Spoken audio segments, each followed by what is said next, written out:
Welcome to the channel. This is Ryan Knows Tech with TechInform.us, and I'm going to take care of one of the bigger requests I've got recently, and we're going to take a look at the 13-inch MacBook Pro in relation to the 15-inch MacBook Pro and their size factor. Which one is more portable, easier to carry around? Obviously the 13-inch is going to be better with that, but just how much? Is it worth getting the 15 over the 13 if, say, maybe you need to carry it to work or school or on the go? Or we're really going to try to break that down a little bit for you and help you decide which MacBook Pro is going to be better for what you need.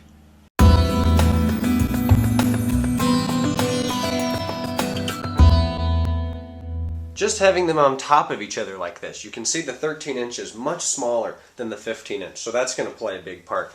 Size and weight are two big factors here in terms of portability anyways. The 13-inch is 4.5 pounds. That's relatively light for a laptop computer that packs as much power as it does. This happens to be the 2010, but the 2011 with their i5 and i7 chips are significantly faster.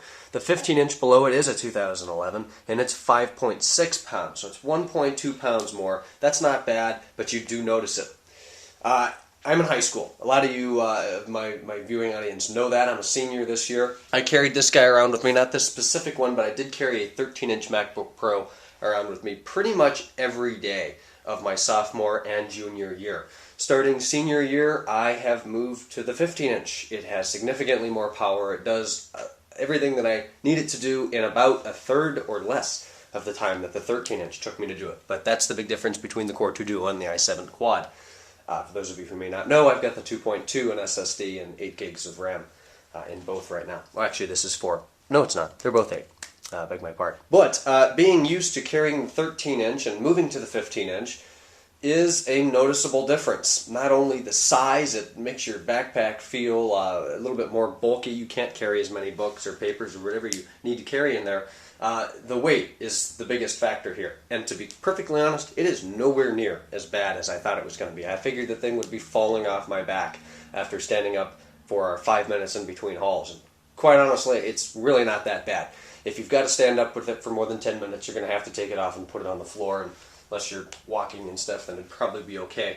But it does get tiring. If you need to carry around between many classes in a day, it is possible your 13-inch is going to be a little bit better. But if you're really concerned about the 15-inch being simply too large to carry around with you between campuses, classes, traveling in an airplane, stuff like that, don't be. It's not as bad as I thought. The weight is not a big factor, and neither is the physical size, is it being this much more square, I guess, than the 13-inch.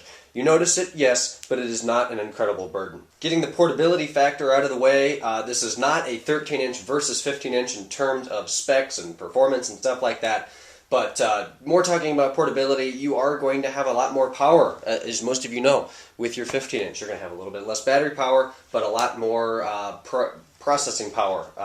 You can get bigger hard drives in it. Of course, you could upgrade your 13-inch. The biggest thing, though, would be the graphics and the processor, as well as your screen real estate. I noticed a big difference in 15 over 13 inches, and then, of course, I went for the high res, which is 1680 by 1050 versus 1280 by 800. That is a monumental difference in anything. Web browsing, anything you do on the computer is so much nicer with the high resolution display. But that's to be expected. You gain 2 more inches, it's probably about twice the pixels, not quite, but it's a lot more pixels to deal with.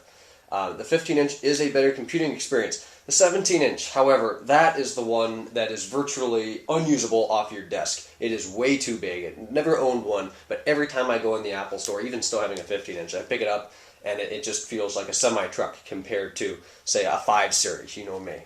So, the 13-inch is your best one for carrying around, but the 15-inch is not going to be a problem. Obviously, the ultimate solution to this would be the 13 or 11-inch MacBook Air. Of course, those don't have the power, they do not have the connectivity and stuff like that. But if you're solely looking for something that you can practically fit in your pants pocket without anybody asking you about it, then you're probably going to want to go with the 11-inch Air. If you want more power and move up from there to your MacBook Pros and look at the 13 and the 15. Obviously, the best way to figure out which is going to be best for you, go into your local Apple store, pick one up, feel it, use it for a little bit in the store, and I hope this video could help you make your decision. So leave any comments or questions down below. Send me an email, ryan@techinform.us. Check out our site, techinform.us, and then my personal Twitter is twitter.com/JamesRSchultz.